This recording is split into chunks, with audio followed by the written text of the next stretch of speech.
Next characterisation करवाई वो थी FTIR, Fourier in transform infrared spectroscopy. FTIR मेन हमें फंक्शनल ग्रुप और केमिकल बॉन्ड्स के बारे में बताती है। FTIR में तीन रीजन्स होते हैं। पहला रीजन कहलाता है फिंगरप्रिंट रीजन, जिसकी रेंज होती है 400 से 1500 सेंटीमीटर। दूसरा फंक्शनल ग्रुप रीजन जो जो 1500 से 3000 तक जाता है। उसके बाद मिड इंफ्रारेड रीजन जो 400 से लेके 4000 की रेंज तक होता है। अब यहाँ पर जो जो पहला रीजन है ये वाला, ये हमारा कहलाता है 400 से 1500 तक, ये कहलाता है फिंगरप्रिंट रीजन। फिंगरप्रिंट रीजन का मतलब कि ये हमें बताएगा कि यहाँ पर कौन से एलिमेंट्स मौजूद हैं या कौन से बॉन्ड्स मौजूद हैं। तो यहाँ पे हमें ये जो बेंडिंग हुई है, bending mode of S triazine ring, bending mode of S triazine ring यहाँ पर मौजूद है। ये हमें फिंगरप्रिंट रीजन से पता चल गया। उसके बाद जो अगला रीजन है फंक्शनल ग्रुप रीजन, जिसमें हमें केमिकल बॉन्ड्स और फंक्शनल ग्रुप के बारे में पता चलेगा। वहाँ पर पता चला कि सी सिंगल बॉन्ड एन मौजूद है, सी डबल बॉन्ड एन भी मौजूद है, जो कि ग्रेफेटिक कार्बन नाइट्राइड का हिस्सा है। तो मतलब यहाँ पे ग्रेफेटिक कार्बन नाइट्राइड का कंटेंट भी हमें देखने को मिल गया। और लास्टली जो मिड इंफ्रारेड रीजन है, वहाँ पे जो stretching vibrations of secondary and primary amines हैं, ये भी देखने को मिली। मींस के वो फंक्शनल ग्रुप या वो बॉन्ड्स जो प्योर टाइटेनियम डाइऑक्साइड या ग्रेफेटिक कार्बन नाइट्राइड का हिस्सा होते हैं, वही बॉन्ड और वही फंक्शनल ग्रुप हमारे जो नैनो कंपोजिट्स बनाए हैं उनमें भी मौजूद हैं।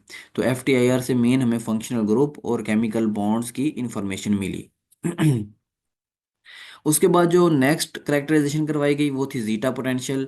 जीटा पोटेंशियल की हेल्प से जो है वो हमने मटेरियल का साइज चेक किया कि जो हमारे मटेरियल्स बनाए हैं उनके साइजेस कितने हैं। तो हमने इंटेंसिटी और डायमीटर के वर्सेस ग्राफ ड्रा किए, जिनमें हमारे पास जीटा साइज हमने फाइंड किया टाइटेनियम डाइऑक्साइड का, वो था 239 नैनोमीटर।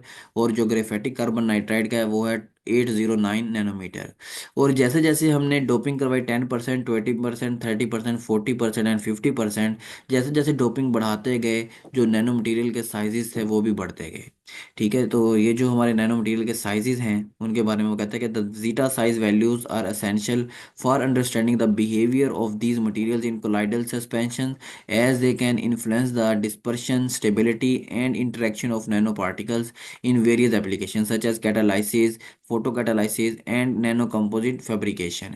मीन ये जो जीटा साइज है हमारे मटेरियल्स का, वहाँ से हमें अपने पार्टिकल के साइज़ के बारे में इंफॉर्मेशन मिल गई कि जो हमारा पार्टिकल्स हैं उनके साइजेस कितने हैं, डोपिंग से उनका साइज़ बढ़ रहा है या कम हो रहा है।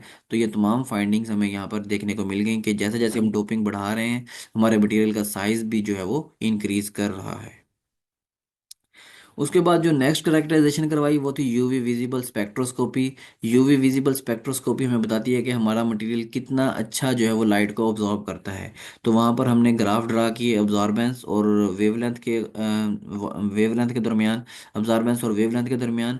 और वहाँ पर हमने अब्जॉर्बेंस चेक की कि हमारा मटेरियल किस पीक पे जो है वो सबसे ज़्यादा अब्जॉर्बेंस शो कर रहा है या कौन सी वेवलेंथ ज़्यादा अब्जॉर्ब हो रही है हमारे मटेरियल के अंदर। और उसी डेटा से हमने टॉक रिलेशन लगाते हुए बैंड गैप एनर्जी फाइंड की मटेरियल की। और जो टाइटेनियम डाइऑक्साइड था उसकी जो बैंड गैप एनर्जी निकली टॉक रिलेशन की हेल्प से, वो निकली 3.19 इलेक्ट्रॉन वोल्ट। 3.19 इलेक्ट्रॉन वोल्ट, ये हमारे पास टाइटेनियम डाइऑक्साइड की बैंड गैप एनर्जी थी, प्योर टाइटेनियम डाइऑक्साइड की। उसके बाद ग्रेफेटिक कार्बन नाइट्राइड के जो यूवी विजिबल स्पेक्ट्रोस्कोपी का डाटा था, वहाँ से भी हमने बैंड गैप एनर्जी निकाली। जो ग्रेफेटिक कार्बन नाइट्राइड की निकली वो थी 2.70 इलेक्ट्रॉन वोल्ट। मतलब कि टाइटेनियम डाइऑक्साइड की ज़्यादा है 3.19, और जो ग्रेफेटिक कार्बन नाइट्राइड उसकी कम है 2.70 इलेक्ट्रॉन वोल्ट। अब हमने क्या किया हुआ है, हमने टाइटेनियम डाइऑक्साइड के ऊपर ग्रेफेटिक कार्बन नाइट्राइड की डोपिंग करवाई हुई है। मीन कि ये जो हमने डोपिंग करवाई हुई है, डोपिंग करवाने का फ़ायदा हमें ये होगा कि ये जो इसका बैंड गैप है 3.19, ये कम होता जाएगा। तो जब हमने 10% डोपिंग करवाई है उसमें देखें कि डेटा से हमें ये चीज़ देखने हम देख सकते हैं कि जो बैंड गैप था 3.19 टाइटेनियम डाइऑक्साइड का, वो 10% डोपिंग GC3N4 की डोपिंग करवाने के बाद वो 3.16, मतलब वो कुछ कम हो गया है, 3.19 से 3.16 तक आ गया है। और उसके बाद जो 20% डोपिंग है GC3N4 की टाइटेनियम डाइऑक्साइड के ऊपर, उसमें जो बैंड गैप है वो 3.19 से कम होके 3.03 इलेक्ट्रॉन वोल्ट तक आ चुका है। सिमिलरली जो हमारे नेक्स्ट डोपेंट है जिसमें 30% डोपिंग है, वहाँ पर बैंड गैप 2.97 इलेक्ट्रॉन वोल्ट है। 40% में जो बैंड गैप है वो 2.94 इलेक्ट्रॉन वोल्ट है। और जो लास्ट में हमारा 50% डोप्ड Gc3n4 है, उसमें जो बैंड गैप है वो हमारा 2.87 इलेक्ट्रॉन वोल्ट तक आ चुका है। मीन जो टाइटेनियम डाइऑक्साइड का अपना बैंड गैप है प्योर फॉर्म में वो है 3.19 इलेक्ट्रॉन वोल्ट। और जब हमने इस पे 50% डोपिंग करवा ली ग्रेफेटिक कार्बन नाइट्राइड की, तो इसका जो बैंड गैप है वो कम होके 2.87 इलेक्ट्रॉन वोल्ट तक आ चुका है। तो बैंड गैप के कम होने का फ़ायदा क्या है? वो फ़ायदा है कि जी UV visible spectra of pure titanium dioxide and doped titanium dioxide graphitic carbon nitride of various concentration shows that the band gap decreases as the concentration of doping increases। जैसे जैसे हम डोपिंग की कंसंट्रेशन बढ़ा रहे हैं band gap कम होता जा रहा है। That is favourable for solar application and photocatalytic degradation. और ये जो बैंड गैप का कम होना है ये सोलर एप्लीकेशन के लिए भी फायदेमंद है और फोटोकैटालिटिक डिग्रेडेशन में भी हेल्प आउट करेगा। तो यहाँ पे यूवी विजिबल स्पेक्ट्रोस्कोपी के ग्राफ से हमें ये चीज़ देखने को मिल गई कि जैसे जैसे हम डोपिंग बढ़ाते जा रहे हैं बैंड गैप मटेरियल का कम होता जा रहा है, जो कि हमारी डिग्रेडेशन के हिसाब से और सोलर एप्लीकेशन के लिहाज से एक बहुत अच्छी बात है। लास्ट में फोटो कैटालाइटिक डिग्रेडेशन को डिस्कस किया गया। फोटो कैटालाइटिक डिग्रेडेशन में हमने पहले मेथाइलिन ब्लू की डिग्रेडेशन करवाई टाइटेनियम डाइऑक्साइड के ज़रिए। टाइटेनियम डाइऑक्साइड को जो है वो हम हर आधे घंटे के बाद उसकी जो है वो रिजल्ट्स लिए और फिर जो मटेरियल हमारे पास था उसकी यूवी करवा के हमने ग्राफ ड्रा किए, जिससे हमें ये पता चला कि जो टाइटेनियम डाइऑक्साइड है उसमें देखें ये जो पहला है पहली लाइन है ये मेथाइलिन ब्लू की है। उसके बाद आधे घंटे के बाद जो टाइटेनियम डाइऑक्साइड ने फोटो डिग्रेडेशन की उसकी ये लाइन है। उसके बाद नीचे एज एंड कंटिन्यू, ठीक है। तो यहाँ पर जो है वो हर आधे घंटे के बाद हमने वैल्यूज़ ली हुई हैं। ये हैं टाइटेनियम डाइऑक्साइड की। उसके बाद ग्रेफेटिक कार्बन नाइट्राइड ने जो डिग्रेडेशन की उसके ग्राफ्स ये मौजूद हैं, उसकी लाइंस ये मौजूद हैं। ये हर आधे घंटे के वक्फे के बाद ये वैल्यूज़ ली गई हैं। उसके बाद जो हमारे डोपेंट थे उनमें हमने 30% डोपिंग वाला जो हमारा नैनो कंपोजिट था उससे भी फोटो डिग्रेडेशन चेक की, उसकी भी यूवी करवाई, उसकी भी फोटो डिग्रेडेशन को चेक किया गया। और उसके बाद जो हमारा 40% वाला डोपिंग है उसकी भी हमने डिग्रेडेशन चेक की। और लास्ट में जो 50% वाला हमारा नैनो कंपोजिट था उसकी भी जो है वो डिग्रेडेशन की हमने एफिशिएंसी को चेक किया। तो यहाँ पर ग्राफ से हम देख सकते हैं कि सबसे ज़्यादा जो हमारे पास डिग्रेडेशन किया वो ये 50% जो डोपिंग है वाला नैनो कंपोजिट था। उसने देखें कि बिल्कुल इसकी इसको डिग्रेड करके इसको बिल्कुल जीरो तकरीबन ले आया है। मीन सबसे ज़्यादा जो अच्छा फोटो कैटालाइटिक डिग्रेडेशन वाला हमारा नैनो कंपोजिट है वो कौन सा है? वो कंपोनेंट है 50% डोप्ड ऑफ Gc3n4 वाला। इन सारों की जो परसेंटेज के हिसाब से जो इनका डाटा है वो यहाँ पे लिखा गया है कि जो टाइटेनियम डाइऑक्साइड है वो मेथाइलिन ब्लू की जो डिग्रेडेशन कर सकता है वो 80% तक उसको जो है वो डिग्रेड कर सकता है।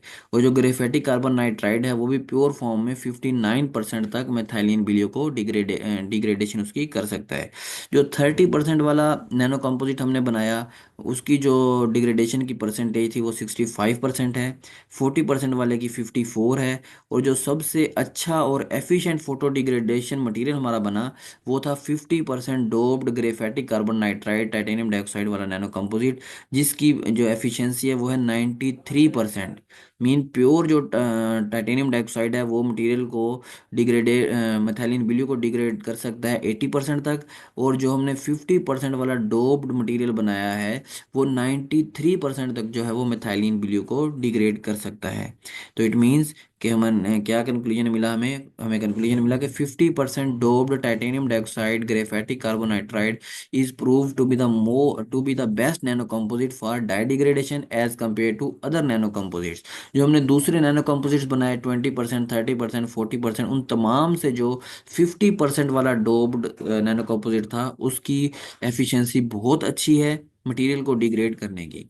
उसके बाद हमने इसी अपने रिसर्च प्रोसेस में सक्सेसफुल सिंथेसिस की टाइटेनियम डाइऑक्साइड की और ग्रेफाइटिक कार्बोनाइट्राइड के डिफरेंट नैनो कंपोजिट्स की थ्रू कंट्रोल्ड फैब्रिकेशन टेक्निक्स।